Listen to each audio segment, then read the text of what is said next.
Hello, Leo. Welcome to the Plaid Sheep Oracle. Your reading is interesting, and I'm not exactly sure where we'll go. Some of it is a little unclear to me. We'll see when we get there. We begin with the Grail Knight. Romance, illusion, seeking the secret. And I think it is mostly about that third part, the seeking of the sacred. The other card that came out was Libra. And I stared at it for a while. I knew it wasn't that balance here was sort of not right or incomplete. And so finally I asked for a clarification. And what I got was these two, High Priestess and Hierophant. Kind of two sides of a spiritual coin. The Priestess is a receptive energy. She receives messages from Source, from the divine, from her fellowship. She receives them and then she passes them on. Whereas the Hierophant is bringing the spiritual into the physical. The embodiment of as above, so below, as within, so without. Similar to the Magician, but whereas the Magician is concerned with creation, manifestation, bringing something into being, the Hierophant is concerned with this work as it relates to other people. The Hierophant in this traditional Waite-Smith deck, the Hierophant is the first card that has other people in it. All the previous cards are alone, solitary energies. Even the Emperor, who directs, still sits alone. But the Hierophant has other people here. So these two aspects.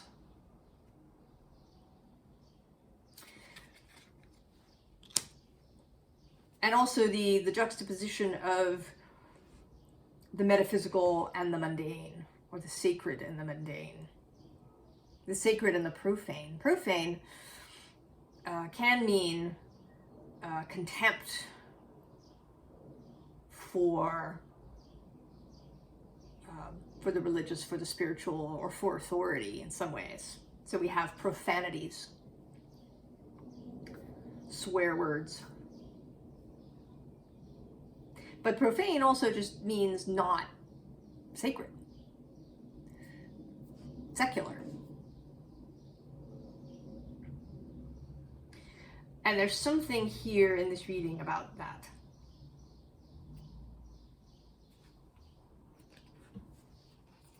We begin with the voice, which here is just the wake up.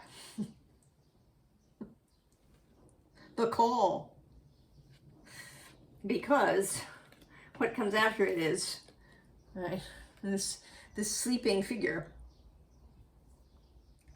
And this is where we encounter you, Leo. You're sleeping. At least you're sleeping about this aspect of your existence. I don't think any of you here who are coming, are fully sleeping. But neither are we all fully awake in all sort of facets of our lives. And I think that this reading is talking about work. And again, I have all these problems with words, don't I? I don't, or vocation, livelihood. I don't know. I need to make a little list for myself of alternative vocabulary words, because they aren't always what I want. They often have baggage, words that we use frequently, like work. But we'll go with it here, since I haven't got anything else at the moment. And if anybody has any suggestions, feel free to stick them in the comments. This is about the thing that you do that that earns you money, that is your livelihood, but that is more than that. So you were sleeping, you are kind of waking up, coming to consciousness, passing through that liminal space between sleep and waking.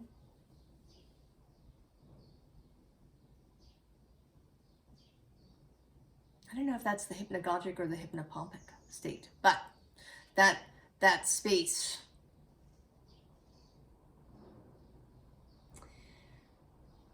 Considering how to proceed, how to come out of the cave. And then we get more awake, really lucid in the world, stretching the body, really entering the waking space. And this is another this and that, another two sides of the coin, the waking and the sleeping and the spaces in between.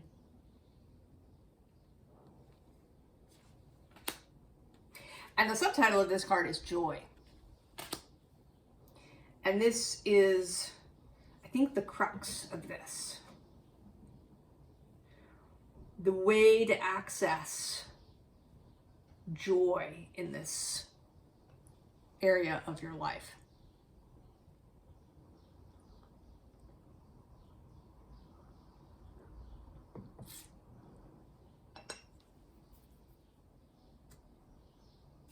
Because not everybody has a single source of livelihood. You may have 2 or 3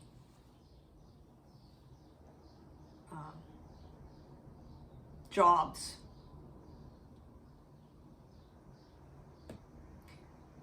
And that you may see them differently. There may be what you think of as the day job that has the bigger paycheck. And then the passion job. And there's something here about blurring the lines.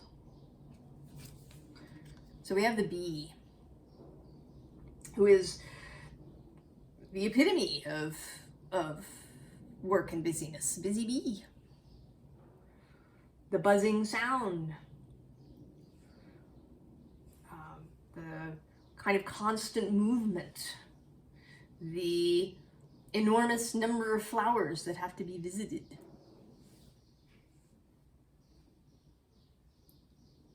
Especially for bees that have a hive.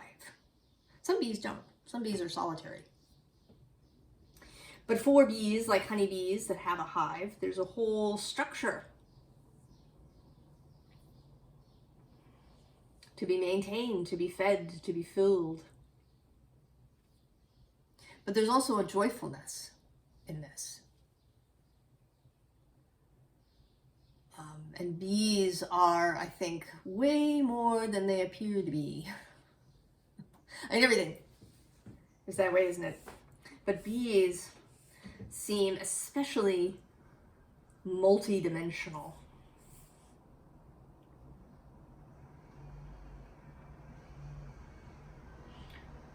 Especially tuned in.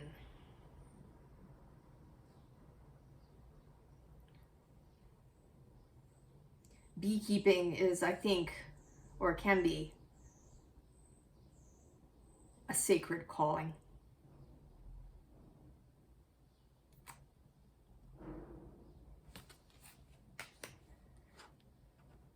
And then we get the other representative, the spider, in this Eight of Pentacles card. And here, this particular card always makes me think of feeling the vibration of the web. The spider sits here at the center, and she can feel when a thread vibrates. Where does a fly become attached to the web?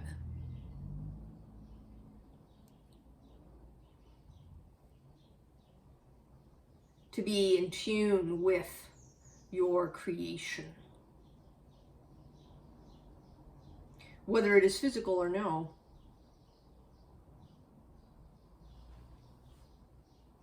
It may be that you make things,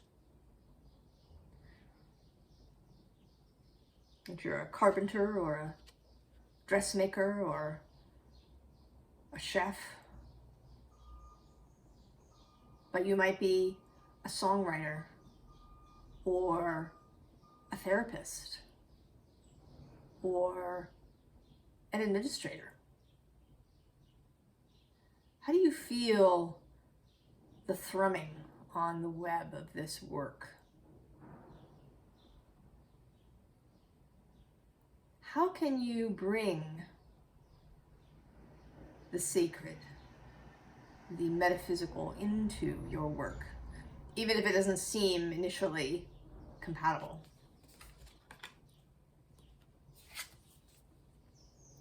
And then there's this cheetah energy.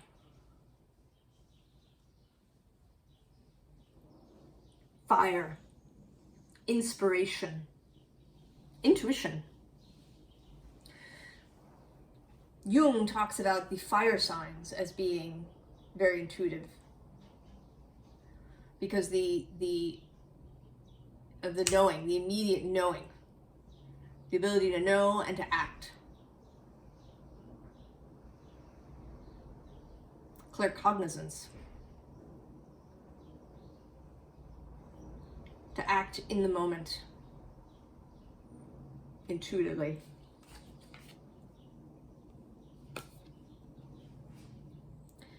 And then the other side, the Mother of Pentacles. The physical aspects of this work.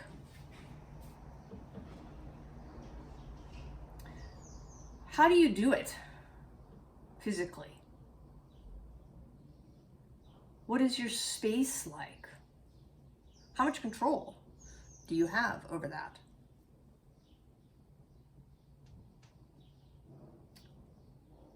Control over the environment. How can you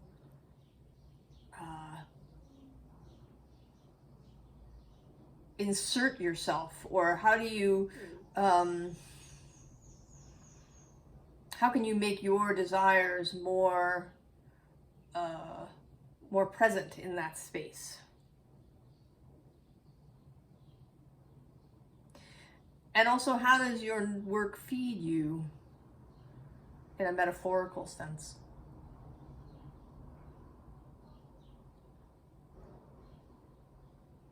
What aspects feed you, and what's draining, and why? Is there a way to change that?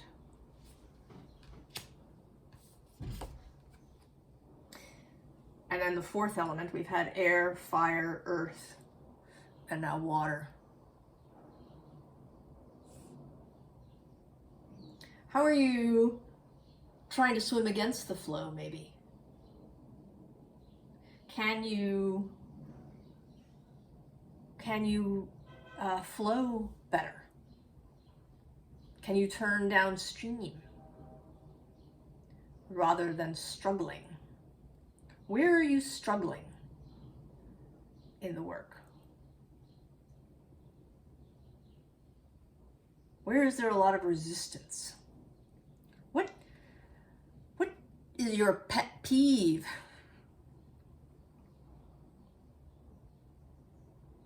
What is the irritant? And this is also more environment. People say, you know, fish don't know they swim in water. Of course they do. Of course fish know. They know all about the water, the current, the temperature, the oxygen level, any toxins in the water, food in the water. Sharks who sense drops of blood from a mile away.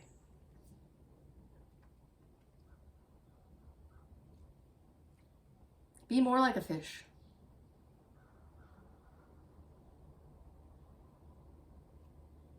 Feel into your environment and your water. What is there? What may be draining? What may be creating resistance?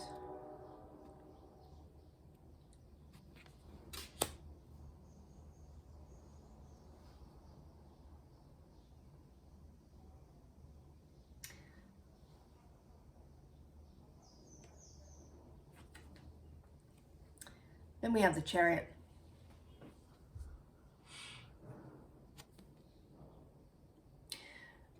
The call to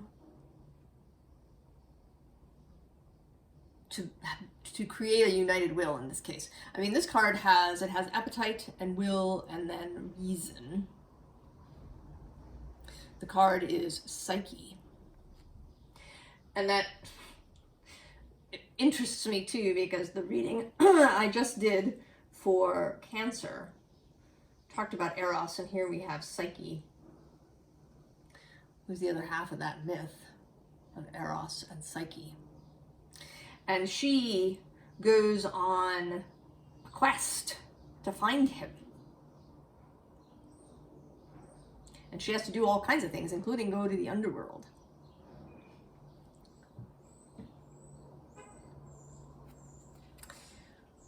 And these things, right, appetite, reason, will, they seem disparate in this card. But they don't have to be. To have a united will, a united idea of where you're going, to unite all of the different internal parts of yourself. There may be the part that's concerned about money matters. There may be the part that really wants a passion project. There may be the part that's really concerned about how much time is spent at work. Are we ignoring other things? So how to reconcile these different impulses and interests and motivations so that there is an ease of movement. And you don't have one horse trying to go over here and another horse trying to go over here and the charioteer trying to steer something else. And under that, we have this Eight of Pentacles again. In this case, very much about doing the job. And then under that is the Hermit, following his star. Oh, and I do have to say, under that is you, Leo. Strength, showing up.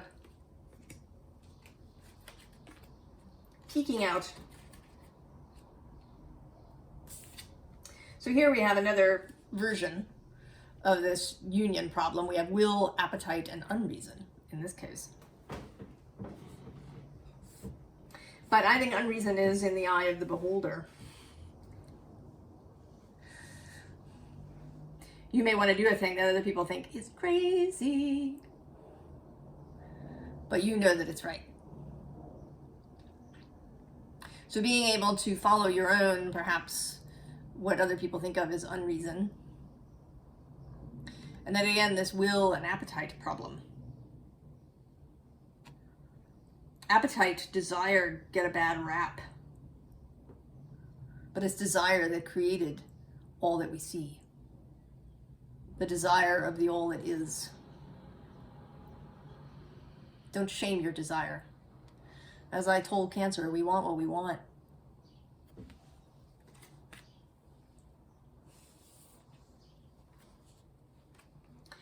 Then we have the Empress, and this particular Empress always seems very un-empressy to me. She seems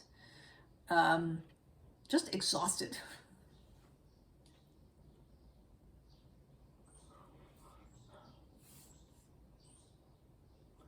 And I think maybe you've been feeling exhausted, and there is the current astrology. Timeless as these readings are, there is the current moment. There is your Mars in your sign opposing Pluto across the way in Aquarius, and also squaring Jupiter, who's hanging out in Taurus.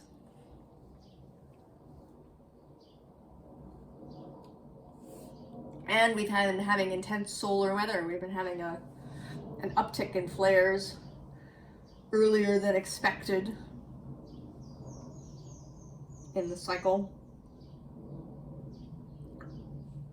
And they've been rather intense. So you may be feeling all of that, Leo.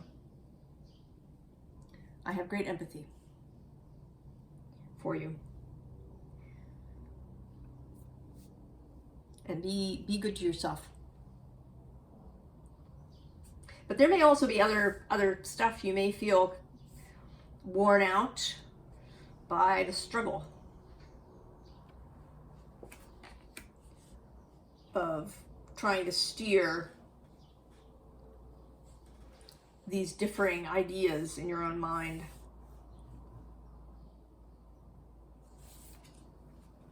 But we do have the Six of Wands, and that is also your card in the Minor Arcana. The 5, 6, 7 of Wands are all Leo. And here, right, the Leoist Leo. Victorious. Accepting applause. Knowing your own fabulousness. Not in a self-centered way, but in a confident way. No false modesty. You're there, Leo. You are always available to yourself.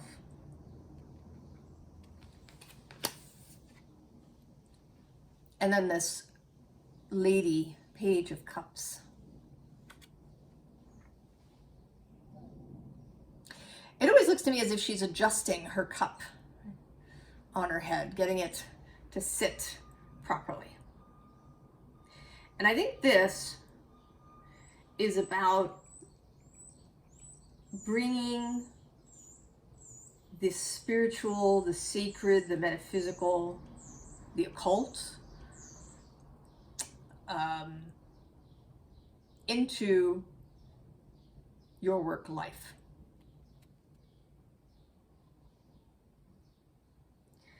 And this is a way to revitalize, to reinvigorate that life, to help create that flow.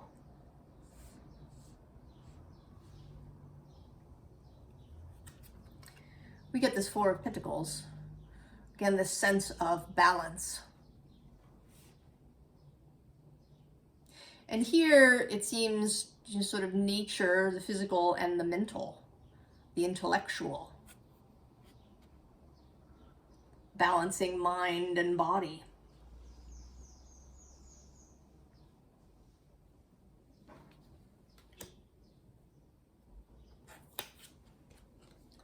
And then the Six of Wands repeats. And in this case, a nod, I think, to Eros, to the sensual. How can you bring this? You know, maybe you have a job that is really mental. You spend a lot of time on the computer, reading, maybe there's spreadsheets involved, a lot of conversation, a lot of Zoom meetings. How can you bring the sensual, the body, back in? Do you eat lunch at your desk? Can you not do that? Can you think about what you're wearing? Can you bring in scent if you're not going to overwhelm your neighbors?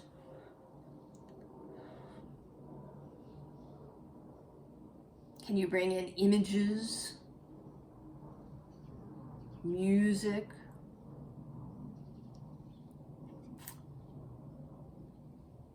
Can you think about what you eat and how you eat in the workspace? I had this job that the best perk was a full kitchen in the place. So I could actually make my lunch from scratch. I would just bring ingredients. It was awesome.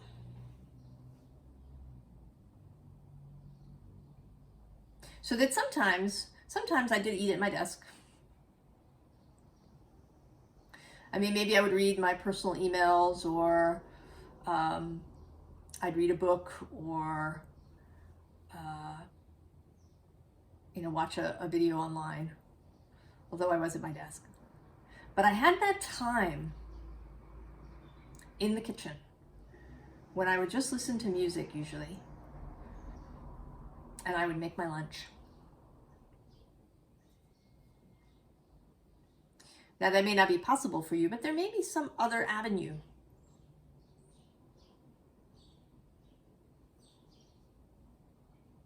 And if you do have a very physical job, and maybe a difficult physical job, maybe you're a construction worker, or you otherwise work in some loud space.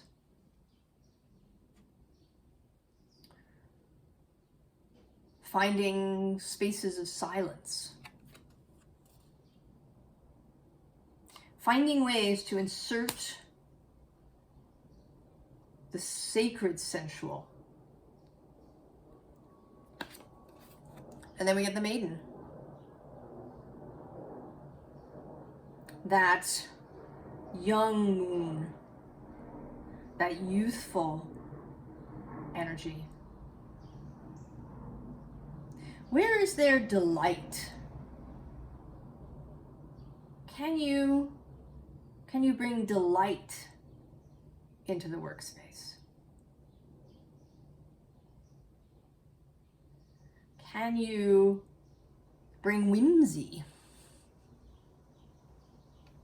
in?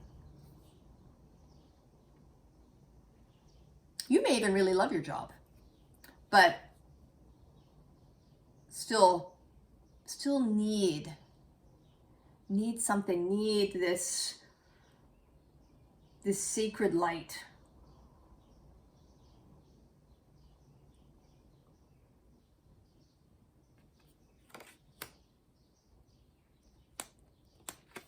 And then the creatrix.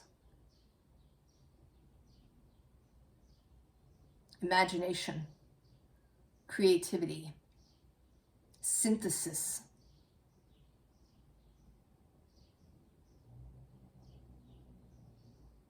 The magician here. Absolute creative energy that comes from wholeness.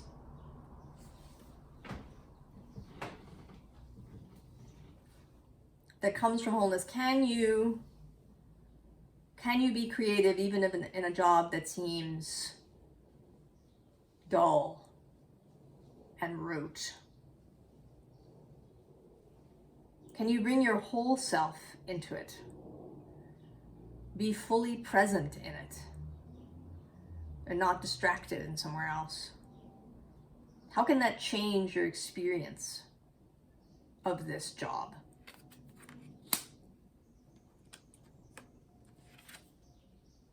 And then the star polish. Just to reiterate,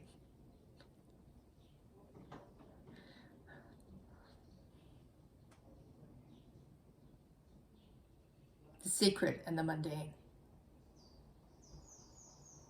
the metaphysical and physical coming together.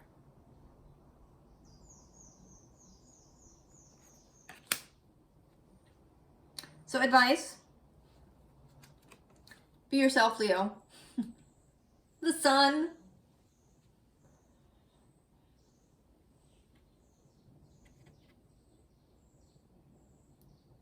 Channel that solar light that beams down on all things, regardless.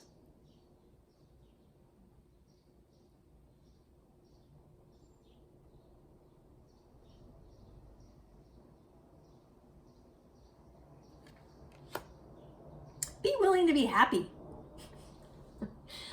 I know it can be tricky. If you work in a job where there's a lot of disgruntled people,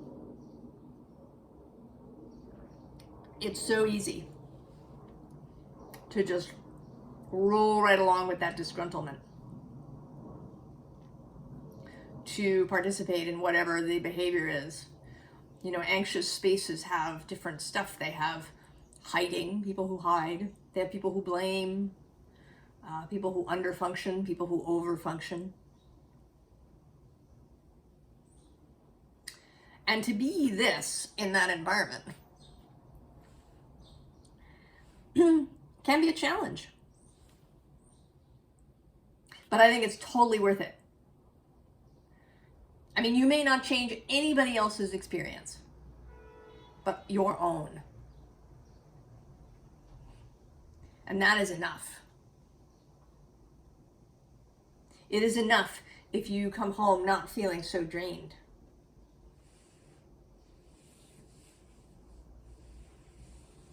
It is enough if you can feel open and joyful in that space.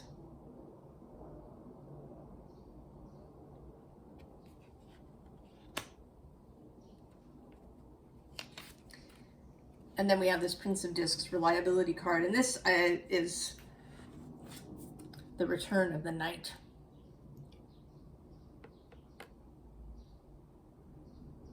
Devotion.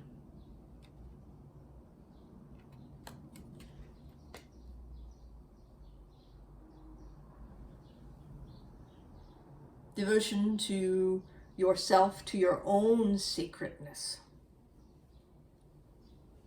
Because we forget that too.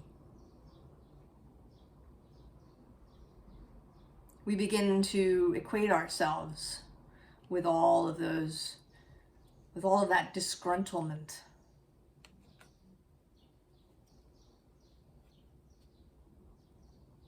We see only maybe that, you know, we haven't gotten that promotion, or we aren't being paid enough, or this isn't the job that we want. What's wrong with us?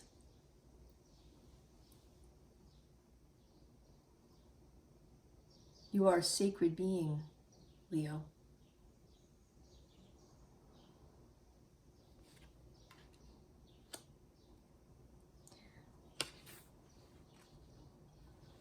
Remember that. 9 of Cups, fulfillment. What does it mean to be fulfilled for you? How do you know when you're fulfilled? What does that feel like? How can you reach for it? How can you look for it?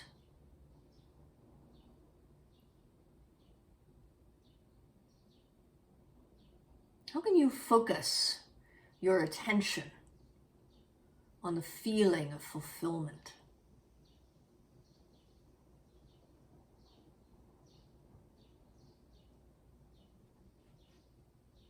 And how is it related to the different, what we think of as the different areas of our life? How can those areas spill into each other?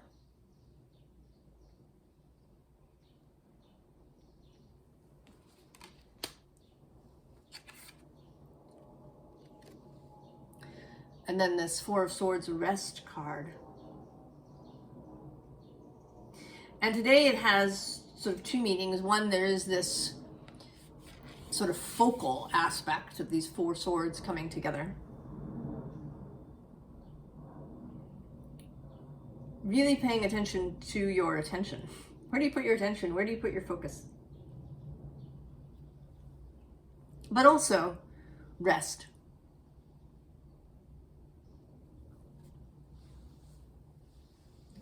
To let yourself really rest when you can.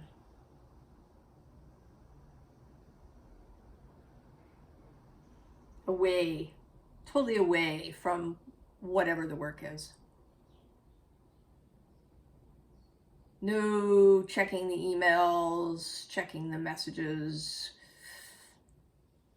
going on the co-working site.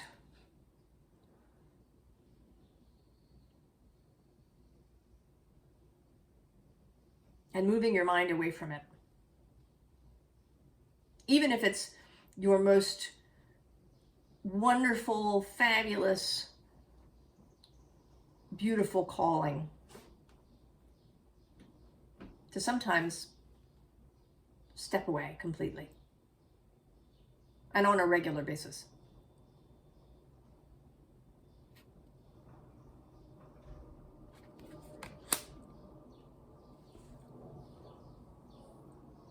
So Leo, working through the work, combining the sacred and the mundane, bringing a wholeness. That seems to be the theme for this period, is wholeness. Creating wholeness, creating a united will, an integrated self, and an integrated life where we don't have these sectioned bits with hard borders.